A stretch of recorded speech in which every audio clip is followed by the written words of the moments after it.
Hey everyone, Jack here again from Forbidden Planet with another new comic book day video going through all the things that I'm picking up this week off the shelf, as well as a couple of things to keep an eye out for that are releasing this week, and a few bits of manga that I'm picking up as well. So let's get cracking and see what I'm picking up this week.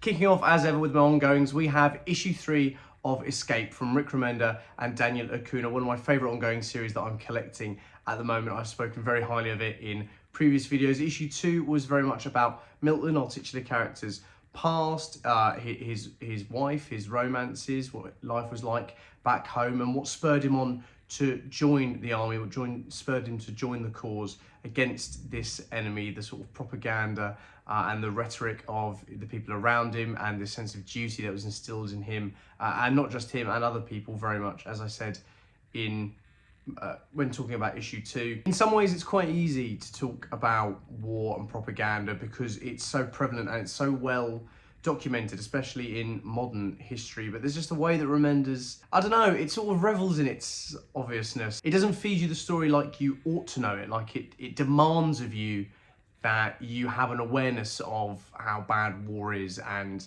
how young people are spurred up into it, and they were in previous conflicts, and how easy it is to get wrapped up in propaganda and fake news and these kinds of things.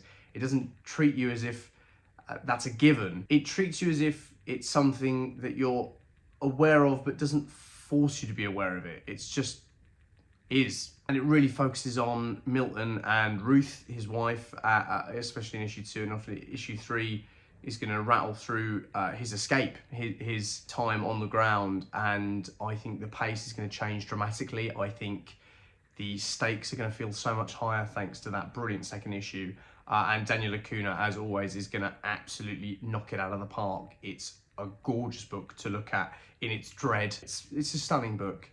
I feel very privileged to be reading it. Yeah, I love it. It's great. Escape.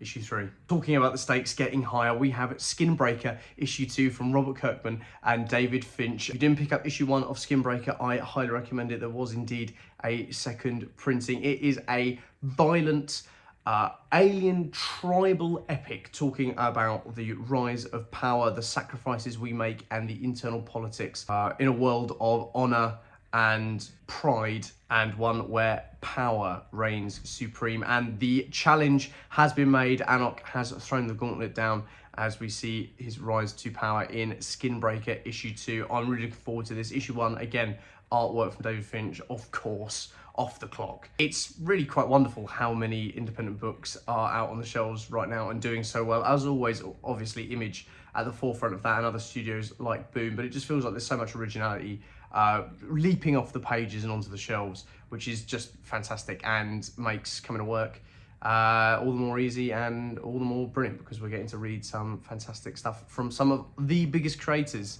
in the industry, and they're putting their hands to even more original work, and it's great. So yeah, Skinbreaker issue 2, definitely one to be picking up off the shelf this week. The final issue on this reboot and refresh of the current iteration of the DC Universe, the new history of the DC Universe, issue 4 is on the shelf this week. This has been a great little series, rattling through the sordid and often very confusing history of DC, just making it a little bit more streamlined, tying in a lot of loose ends to make sure that everyone can keep up to date on what's going on, what's happened previously, how all of these massive reboots, we've had so many over the last 15, 20 years, how they all tie in together, making sure some of our favourite storylines are canonised. Again, I'm not huge on keeping canon. I don't think that's the most important thing when it comes to telling stories. I think there's something to be said for consistency, but I'm a big believer in jumping in wherever looks cool and figuring it out from there. I think that's such a big part of the hobby, but I know that is a massive barrier to entry for so many readers. So something like this, something like the new history, just gives everyone a little bit more perspective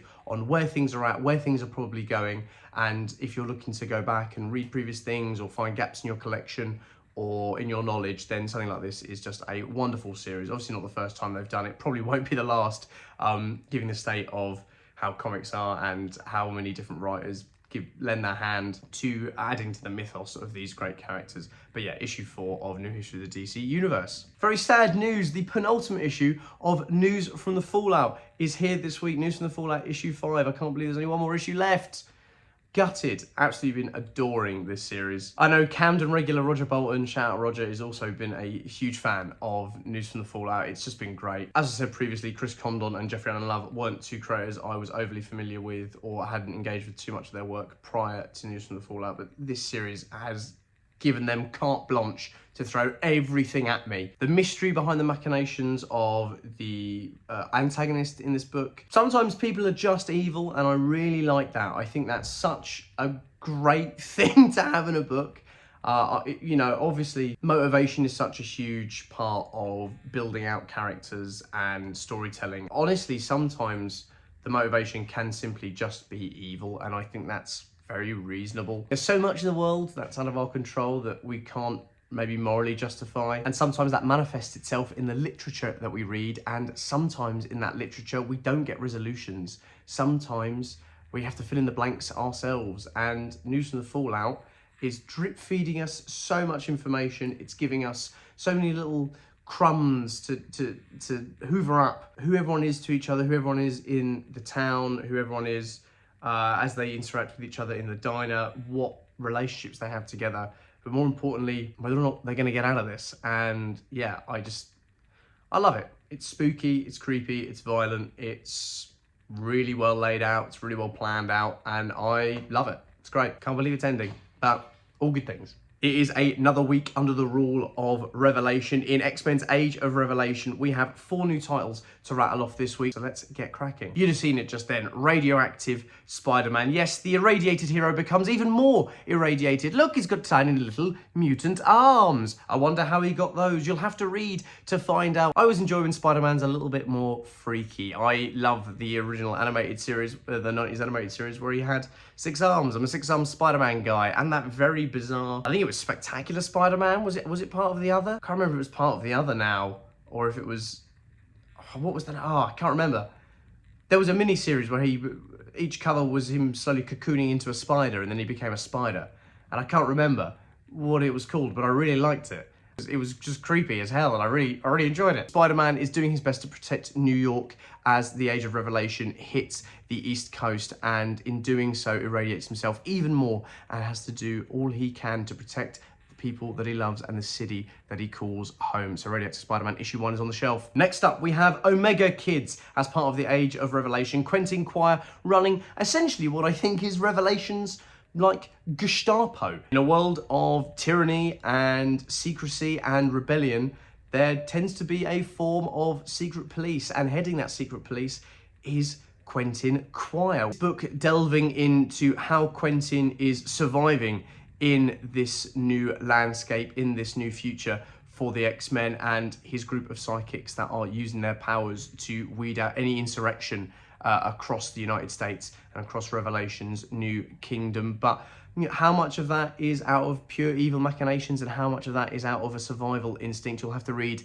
to find out. But yes, Omega Kids is on the shelf. Not only do we have the World of Revelation title, we now also have the Book of Revelation. The World of Revelation, as I explained in the first week, was kind of a few different one-shot stories within there, almost like an anthology, just to give a bit more context for the current climate of the Age of Revelation. I feel like I'm saying the Age of Revelation so many times. The Age of R, I don't know, I can't, Revelation. I might even have to put a counter up how many times I said Revelation. That's insane. Anyway, that series was recontextualizing and giving a few little snippets of what the world is like now and how it got there, whereas the Book of Revelation is a bit more of a linear story explaining where Doug Ramsey in his current form as Revelation is and the ongoings in his inner circle, with Fabian Cortez, a huge character as part of this series. And as I said, when it came to Omega Kids, in Tyrannical Rules, there is always insurrection, and it might be a little closer to home than we think. So pick up issue 1 of the Book of Revelation to find out how it's all going. And last but by no means least, he's trying to be the best at what he does, but what he does is save the world. It's the last Wolverine, but this time Logan isn't Wolverine. It is indeed his protege, Wendigo. For those of you who are keeping up with the Saladin Ahmed run of Wolverine, you know that he had taken Wendigo under his wing to sort of train him up and to help him control some of that ferocity, that bestiality that Logan is so aware of. And in the Age of Revelation, it is upon the Wendigo to take up the mantle of Wolverine, and he's protecting Vancouver. But where does that leave Logan? Where is Wolverine. And to find out, you're going to have to pick up, so yeah, The Last Wolverine. Finally, for single issues, we have Hello Halloween, our Halloween one-shot from Boom Studios' Hello Darkness, the horror anthology, who are doubling down on the horror and the ghoulishness to celebrate the spooky season. If you're a fan of the regular anthology series, this is definitely a pickup, or if you're looking for something like a little spooky treat for yourself, a couple of short stories that'll make you go, oh God, just like that. That's exactly how that'll make you go. But yeah, just a gruesome little one-shot to get you in the mood for Halloween, and I'm looking forward to it. I wonder how it's gonna fright me. Probably quite a lot, because there's an R.L. Stine story in there, and yeah, gives me goosebumps. There's a lot of manga this week. Like a lot. Kicking off to celebrate 25 years of publication, we have Ayazawa's Nana in this brand new 3-in-1 format that's just kicked off with the first volume. Viz do this a lot with some of their biggest series, combining volumes together to make it easy to collect. Really easy to collect from Forbidden Planet, because it's also in art 3 for 2, which is just an awesome deal. Everybody loves free books. But yeah, if you've never collected Nana, or you're looking to recollect Nana in this brand new format with this gorgeous gingham print on the side, it's just... they've done such a good job. So much care and attention has gone in to this series. Much like the book itself, this edition is oozing style, and it's going to look stunning on my shelf. So yeah, Nana Volume 1. Speaking of the 3 for 2, actually, you'll be able to grab this and loads of other 3 for 2 manga at the Viz stand at MCM Comic Con. That's right, this week is indeed MCM Comic Con in London at the Excel Centre. That's Friday to Saturday. Forbidden Planet has its own stand there at N2 300. Please do come and visit us, where we're going to have tons of graphic novels, merchandise, exclusives, variants. There's the Little Nightmares Sweeney Boo Virgin variant, MCM exclusive cover that we're going to have on sale there. Loads of the Mark Spears Monsters blind bags. We're going to have some incredible deals on tons of merchandise and figures, and art books and collectibles. And then we also have our Viz stand as well, which is where you can grab any of the 3 for 2 manga that we have on offer. We're always so happy to be able to support Viz in bringing so many of their incredible publications to as many of you as possible at such a brilliant price. It literally is such an unbeatable deal.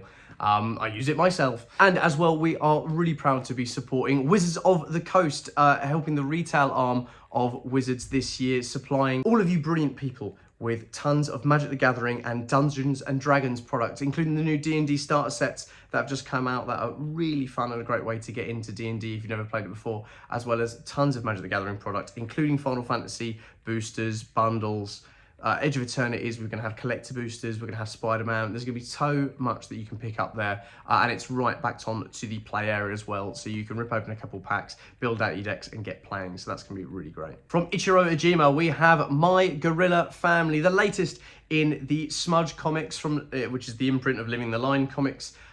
Look at classic pulp manga horror. Much like Face Meat, we have another anthology, which is always exciting. I thoroughly enjoyed Face Meat, breaking it up a little bit from the previous Smudge publications, all the other stuff that Ryan Holmberg's been able to find and translate. That brilliant man that is Ryan Holberg, bringing us all of these incredible stories, these lost artifacts of Japanese pulp horror and noir and violence and erotica and everything sordid and wonderful about the 70s and the 80s, finally translated into English. And yeah, as you can see, My Gorilla Family, gonna be a weird one. The blurb describes Ijima Ichiro as one of the most bonkers mind of Japanese horror, and I love bonkers. So My Gorilla Family, for all of you horror fans, especially in the season of Halloween, this is going to be a great pickup off the shelf. And now, finally, in omnibus editions in English from Canna Press, we have City Hunter and Cat's Eye. These two volume ones are tomes, the beginning tomes of a huge collection of two of the most famous 80s and early 90s manga series. They've had tons of adaptations as well. I think there's a new live action of City Hunter on Netflix, I believe. But yes, if you're a fan of your classic and revered manga, these two are definitely something you're going to be picking up. City Hunter, all about this womanizing detective whose only weakness when it comes to solving crime and completing feats of daring do is the ladies. Very camp, very tongue-in-cheek. Yeah, going to be a great story about a city PI as he makes his way through the sordid streets of an 80s Tokyo, fighting crime, doing good, and getting himself into a lot of trouble. And Cat's Eye, the double life leading sisters who during the day run a innocuous cafe in the city of Tokyo, but at night become 3 of the city's most daring cat burglars as they steal works of incalculable value from across the city's museums, galleries, private residences, mafioso. Yeah, I've had a lot of people recommend Cat's Eye to me. It's definitely one of those very 80s, 90s, like campy heist things. You know, I've left a calling card at the scene of the crime and there's a detective on my case kind of book, but also with a lot of heart. It's a family, you know, it's a trio of cat burgling sisters. Give me massive Pink Panther vibes. And I love the Pink Panther. Obviously, I love the Pink Panther. My love for Inspector Clouseau is undeniable. And I think I'm going to get such a kick out of Cat's Eye. And I know a lot of you will as well. So yeah, both books from Canna Publishing doing God's work by putting them in English in these incredible value omnibus. That was a massive week. There was so much manga for me to pick up. I don't know where I'm going to put it all alongside all of these brilliant comic books. Lots of blasts from the past, I wasn't even alive for, but a past I think of very dearly and very fondly. That's full, especially from Japan. It's just full of so much work that we're finally getting to see over here in English and finally getting to recognise and give kudos to for all the inspiration it's given the series that we love, modern series. And also just like I said about My Gorilla Family, almost like forgotten gems. We saw some of those forgotten gems in the new history of the DC universe, you know, these little reminders that there's so much literature that we can engage with. There's so much out there to explore, and not just in our own cultures, in all the cultures around the world. And we're in an age where it's getting easier and more accessible. Not only find them, but explore them. And I think that's just wonderful. So yeah, it's been a packed week, but God, is it going to be exciting to rattle through all of those. I'm buzzing. I actually can't wait. It's going to be great. I'm buzzing. It's going to be so good. And yeah, and we have MCM as well. For those of you who are going to be joining us at MCM, please do come and say hi. I'll put all the booths up here again. So just so you know where we are. But yeah, come and say hello. It's always wonderful to meet people and to chat comics and to chat manga and to talk Magic the Gathering. I'm not bringing my Commander decks. It's going to be fine. But yeah, it's going to be a packed week. As well, we also have all the signings over at Writer's Block, which is just going to be brilliant for all of you novel fans out there. It'll be brilliant working with so many different people from all over the Forbidden Planet network and getting to meet so many of you there. If you aren't going to be joining us at MCM this weekend, have no fear, because Forbidden Planet is open 7 days a week, and as of course we have 10 stores across the country. So if there's anything on the video this week that you were like, I want to go pick that up, head to your local Forbidden Planet. And as I say always, if you don't have a local Forbidden Planet, head to forbiddenplanet.com where you can order any of the things I've chatted about today and so much more. So yes, thank you as always for listening. I hope you have a wonderful week. If you're going to MCM, I'll see you there, and I shall catch you next week for a host of new comics. Thanks very much. If you're enjoying watching Forbidden Planet TV and you're enjoying watching us talk to the world's most interesting and accomplished filmmakers, authors, artists, musicians, creators, subscribe right here. See you soon.